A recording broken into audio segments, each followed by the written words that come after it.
Había una certeza que ningún historiador discutía. El imperio inca nació de un linaje único, sagrado, irrompible. El Zapa Inca descendía directamente del sol. Su sangre era diferente a la de cualquier otro ser humano que pisara los Andes. Eso no era mitología popular, era la doctrina oficial del estado más poderoso que jamás existió en el hemisferio sur. Durante siglos, las crónicas lo confirmaron, los arqueólogos lo dieron por sentado, las escuelas lo enseñaron como hecho, pero luego llegó el ADN, y lo que encontró no era una línea recta, era una red. ¿Qué tan pura era realmente la sangre inca? ¿Y qué revela una joven congelada en la cumbre de un volcán que murió entre los 13 y 15 años como ofrenda a los dioses, sobre el misterio más incómodo de todo el Tahuantinsuyo? Para entender lo que la genética desestabilizó, primero hay que entender cuán blindada parecía la versión oficial. El relato que los incas construyeron sobre sí mismos era de una elegancia brutal.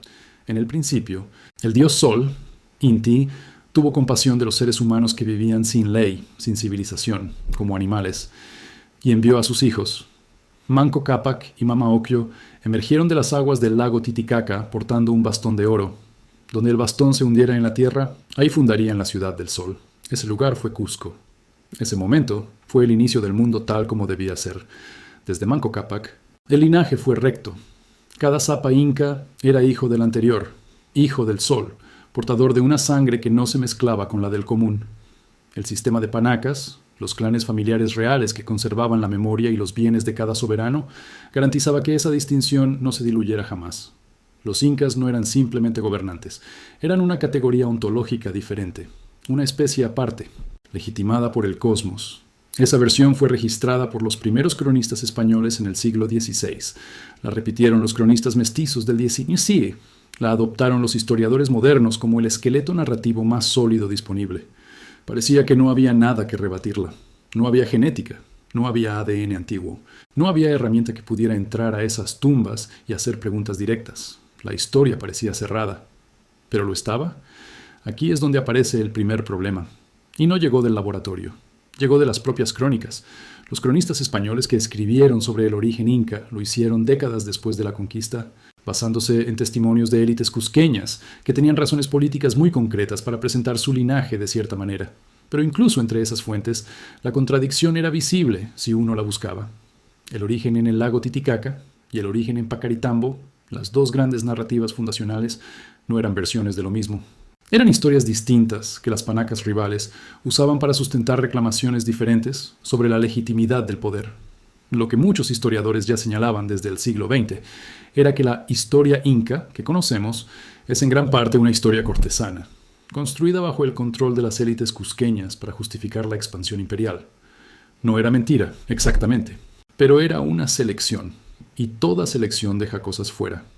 La pregunta que nadie podía responder sin biología era ¿cuánto de esa pureza linajística era real y cuánto era arquitectura narrativa del poder? Porque si los incas controlaban quién tenía derecho a llamarse inca, si la identidad era en parte una designación política y no solo de sangre, entonces el mapa genético del Tahuantinsuyo podía ser radicalmente distinto a lo que los libros de texto describían. Y había un problema metodológico enterrado dentro de esa duda que tampoco todos lo veían. Las fuentes coloniales que describen al Zapa inca y a la nobleza cusqueña como una casta cerrada fueron escritas en un contexto donde los propios europeos tenían una obsesión particular con la pureza de sangre. La categoría de limpieza de sangre era un concepto jurídico y social de la España del siglo XVI, y los primeros cronistas, muchos de ellos frailes o funcionarios coloniales, proyectaron inevitablemente ese marco sobre lo que observaban. Cuando veían a una élite que se casaba entre sí, que mantenía ritos exclusivos, que vivía separada del resto de la población, lo leyeron con las categorías que traían de Europa, una casta de sangre pura. Pero los antropólogos que estudiaron profundamente la organización social andina advirtieron desde hace décadas que la categoría inca en el Tahuantinsuyo era más compleja. Había incas por sangre, pero también había incas por privilegio. Grupos étnicos no cusqueños que recibían el estatus inca como recompensa política por su lealtad o su utilidad al Estado. El sistema de panacas no cerraba el linaje, lo gestionaba políticamente. Aplicar la noción colonial de pureza de sangre a una civilización andina del siglo XV era como intentar leer un sistema de escritura con un alfabeto equivocado. Los datos estaban ahí. La interpretación tenía grietas enormes, y la primera grieta real llegó, como suele pasar, desde un ángulo completamente inesperado. En 2018, Un equipo multinacional liderado por la Universidad de San Martín de Porres en Lima publicó en la revista Molecular Genetics and Genomics el primer estudio genético realizado sobre descendientes modernos de las líneas imperiales incas. No fue una excavación, no fue el hallazgo de una tumba, fue algo más preciso, una lectura molecular de 12 familias de Cusco, con genealogía documentada que las conectaba, de acuerdo con los archivos históricos disponibles, a los soberanos prehispánicos.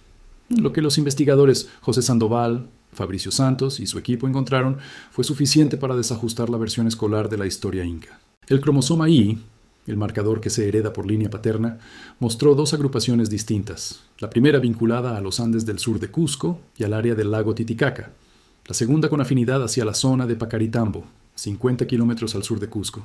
Dos linajes diferentes, dos geografías de origen distintas, exactamente lo que los dos mitos de fundación sugerían desde siempre, pero que nadie había podido verificar biológicamente hasta entonces. Era una confirmación doble que sacudía la estructura narrativa del imperio. Pero lo más revelador no estaba en el cromosoma Y, estaba en el ADN mitocondrial, el marcador que se hereda exclusivamente por línea materna. Y ahí la historia era completamente distinta. Los marcadores maternos de esas mismas familias de nobleza inca no convergían en ningún origen único. Eran extraordinariamente diversos. Sus contrapartes se distribuían por todo el territorio andino, desde la costa hasta la selva amazónica. El investigador Sandoval lo explicó sin rodeos. Probablemente refleja alianzas políticas, selladas con matrimonios entre la nobleza de Cusco y las hijas de señores de reinos y cacicazgos de todo el imperio.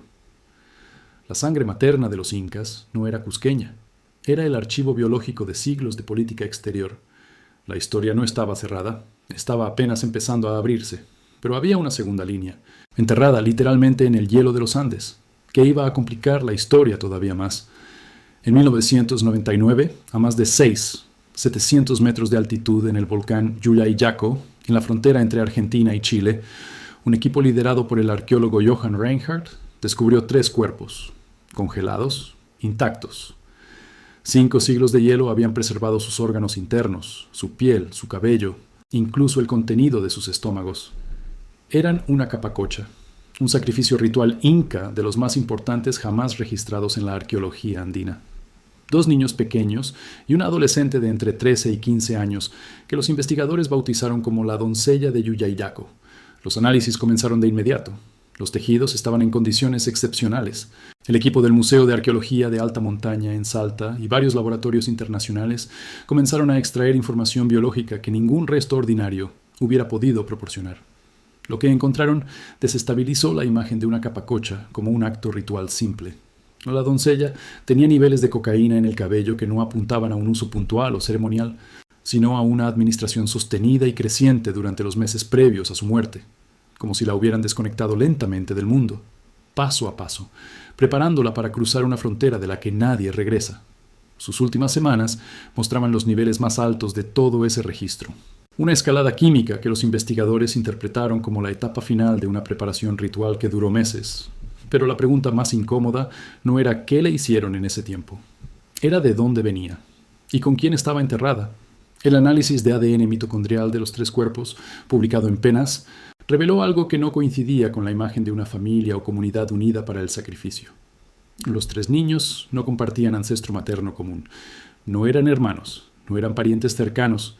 Habían sido reunidos desde lugares distintos del imperio, seleccionados, preparados, llevados durante meses hacia una cumbre donde el Zapa Inca los ofrecería al sol.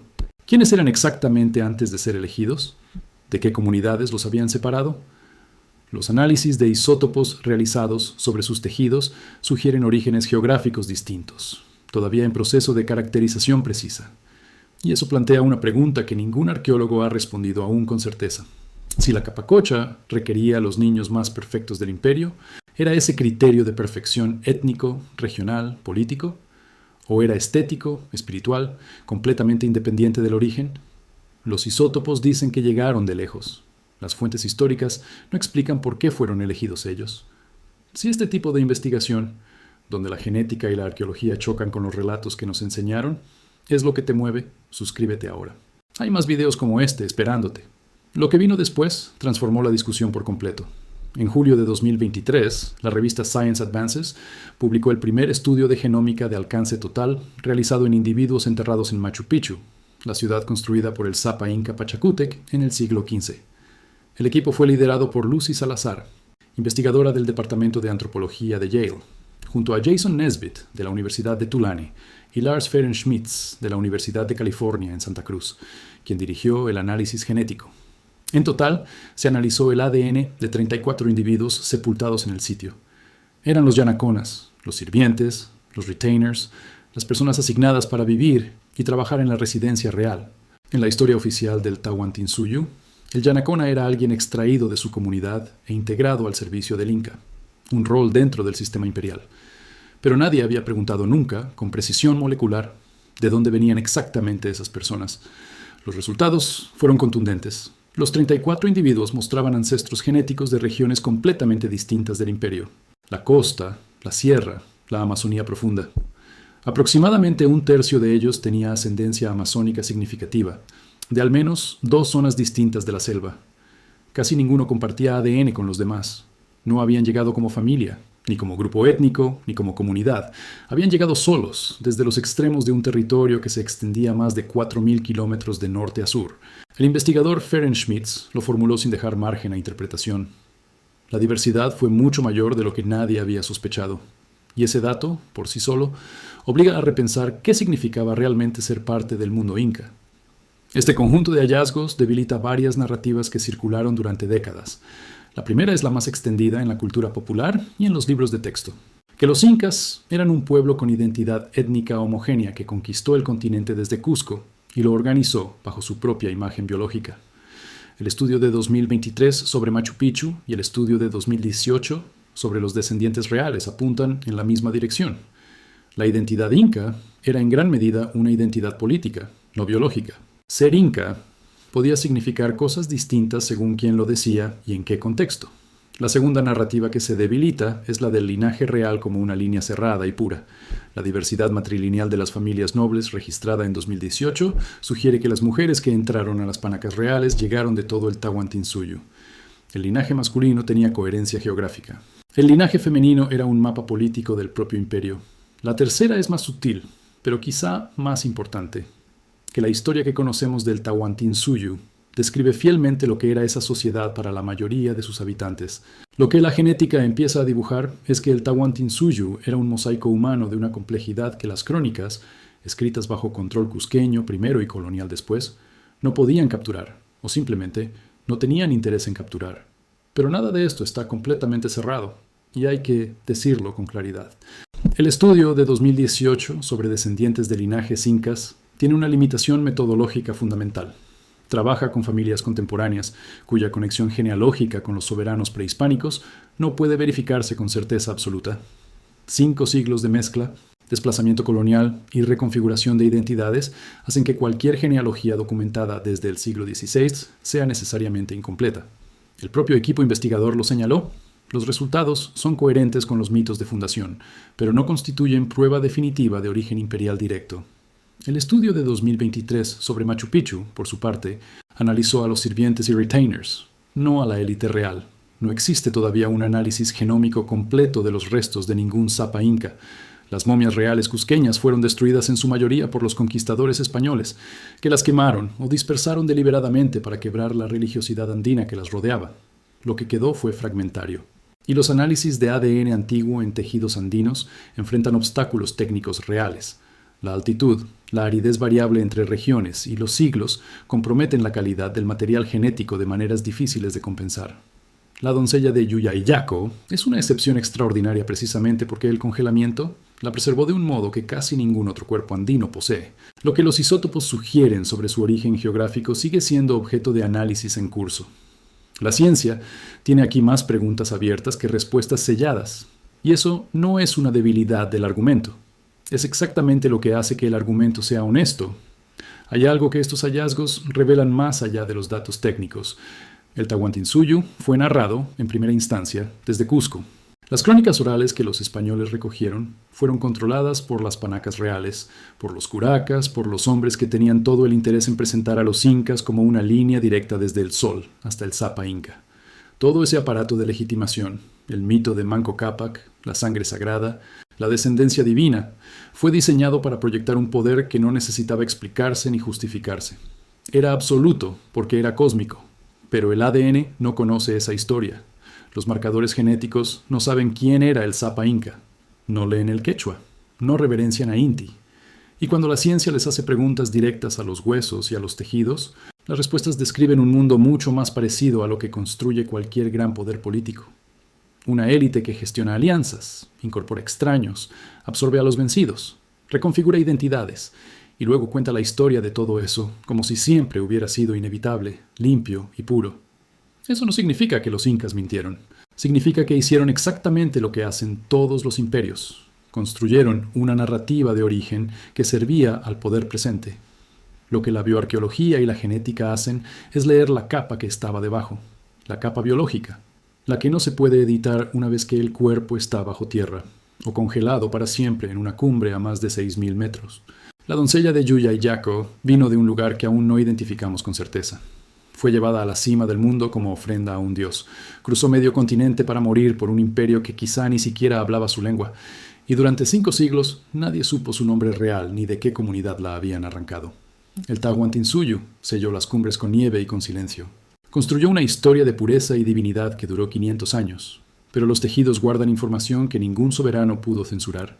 Y esa información, lentamente, está reescribiendo lo que creíamos saber. Quedan preguntas, muchas. Pero la más incómoda no es genética, es personal. ¿Cuánto de la identidad que un imperio construye sobre sí mismo es historia real? ¿Y cuánto es simplemente el relato que los poderosos necesitaban que creyeras? Déjalo en comentarios.